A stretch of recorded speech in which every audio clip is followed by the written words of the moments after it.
Hello, my name is Sophia Arntz, and today we will be discussing the important events and individuals that helped progress women's suffrage from the 1900s to the 1920s, ultimately gaining women the right to vote. A little bit of background information because women's suffrage didn't start in the 1900s. The women's suffrage movement has been around since the mid 1800s.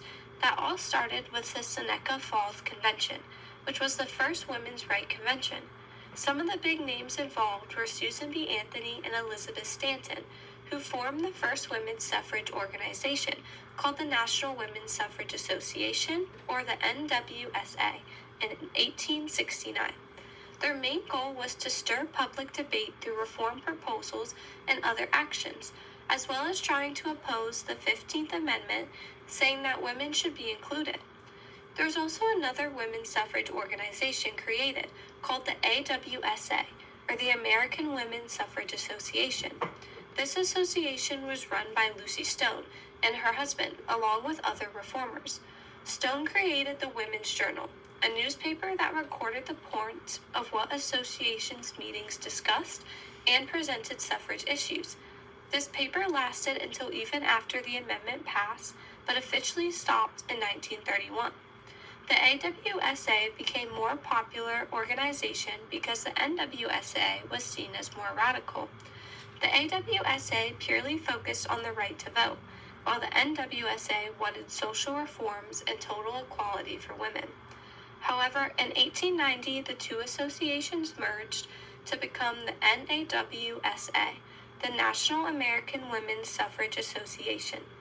Elizabeth Stanton was the first president of this organization, but eventually was taken over by Susan B. Anthony in 1892. Now moving into the 1900s. Carrie Chapman Catt became the president of NAWSA after Susan B. Anthony. Catt was president until 1904 when she left to take care of her sickly husband. She was big on only focusing on voting rights and passage of the amendment in the states. In 1915, Catt came back to resume the presidency of the NAWSA, but was met by a divided team, split apart by strategy differences. A year after returning, she created the Winning Plan. This was a strategy that combined lobbying for state-by-state voting rights with a push for a federal amendment. What really helped Catt in the final stretch was a sum of $1 million that the New York City Magazine editor donated for the cause of women's suffrage. Catt then created the Women's Peace Party, where people advocated for peace through direct action and protests. The party voiced for end of the war, stop arms control, and support women's suffrage.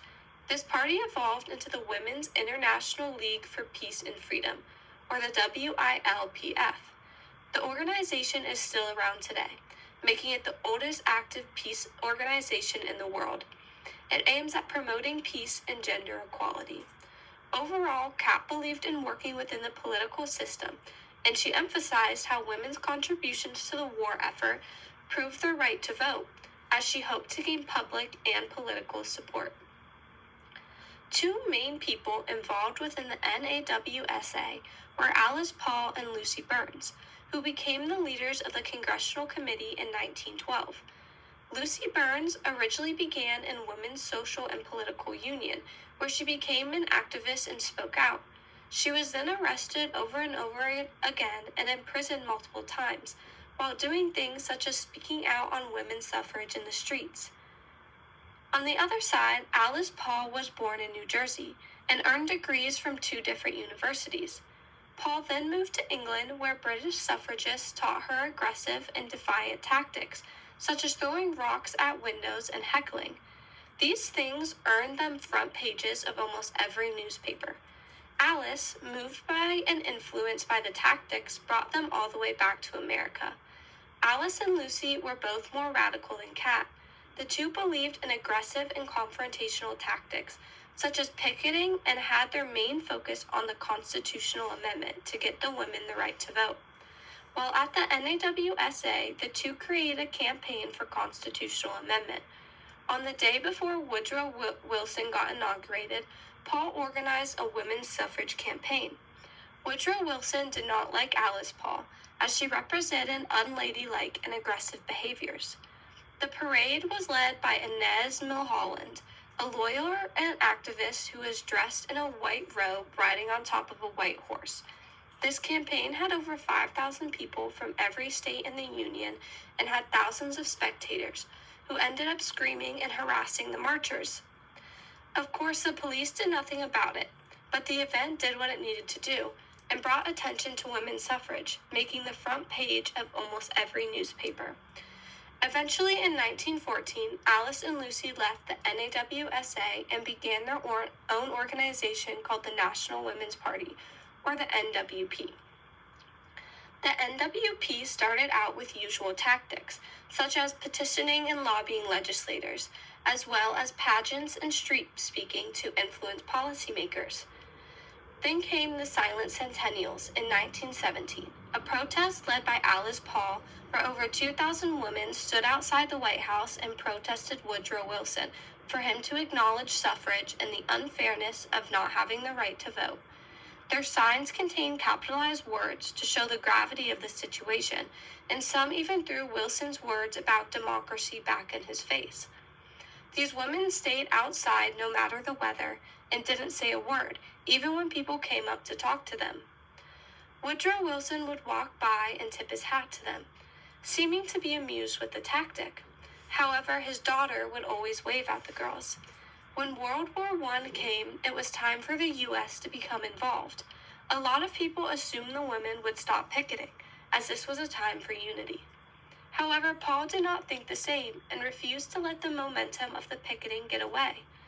Many individuals, including other suffragists, were worried about this, but they continued their picketing.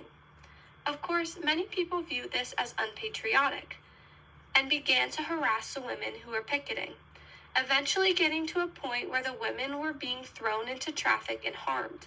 Police then began to arrest the women for obstructing traffic. Over the course of a few weeks, many women were injured and around 200 were arrested and put into jail if they didn't pay their due. While this was happening came the Night of Terror. Many imprisoned women were arguing with guards, stating that they should be treated as political prisoners and not subjected to the horrible conditions that they were given. W.H. Whitaker, the superintendent, did not listen to their demands and became outraged, sending his guards to assault and brutally injure many women, throwing them into rat-infested cells. The women suffered heart attacks, were knocked unconscious, and handcuffed to walls. Alice Paul, in response to not being treated as a political prisoner, then began to lead the imprisoners to a hunger strike. She learned of this tactic in Britain, where you refused to eat any food. Guards reacted by forcing the prisoners to eat. They tied down the women and forced open their mouths, while they placed various devices inside the funnel to feed them, usually consisting of raw eggs. The tube would sometimes go down 20 inches inside of them and would damage their throat, teeth, and in some cases give them pneumonia. Alice Paul eventually was moved to a sanitarium, where they tried to get her declared insane. All of this was used as fuel, however, when people began protesting for the release and news of how they had been treating spread across the nation. Once Woodrow Wilson got wind of what was happening to the suffragists, he changed his position and began his support for the women. In the next few months, President Wilson went to Congress and other officials to lobby for women's suffrage and to get them to vote in favor of it. After this and the growing support of the suffrage movement, the House of Representatives and the Senate voted for the 19th Amendment to be ratified by the states. The amendment needed 3/4 of the states to be in favor of it, and it all came down to the state of Tennessee. Tennessee was not looking like it would say yes, as many people in the state did not support the ratification. It all landed on a man named Harry Burns. Burns had initially said no on the matter, but then received a phone call from his mother telling him to vote yes. And when it came down to the vote, he did in fact say yes. The 19th Amendment was officially ratified on August 8, 1920. Women now had the right to vote and to say about what happens in our government. However, after the amendment was passed, women's suffrage did not just come to a stop. This was a milestone, but not the end. Alice Paul drafted the Equal Rights Amendment, which guaranteed all people the right to vote, regardless of their gender. However, this did not end up getting passed. This did not stop Paul as she continued to lobby for all women's equality, not only in the United States but around the world. Eventually, in 1965, the Voting Rights Act was passed by Lyndon B. Johnson that allowed women of color to vote. Carrie Chapman Catt, after the 20th Amendment was passed, created the League of Women's Voters to help women engage in politics. The organization is still around today and is a huge group that is seen in almost every state to help people register for voting, increase voter turnout, and provide voting information. In 1963, President Kennedy signed into effect the Equal Pay Act. The act made it illegal to pay a woman less than a man for the same job, marking another win for women's equality. Women's suffrage has come a long way, but still continues on today. Though the main goal of most of the organizations early on was to gain women the right to vote, it has turned into so much more. From making us sure women are completely equal to men in pay and in treatment, to making sure the government keeps their hands off of our bodies. Whichever struggle women have to fight next, they are already ready.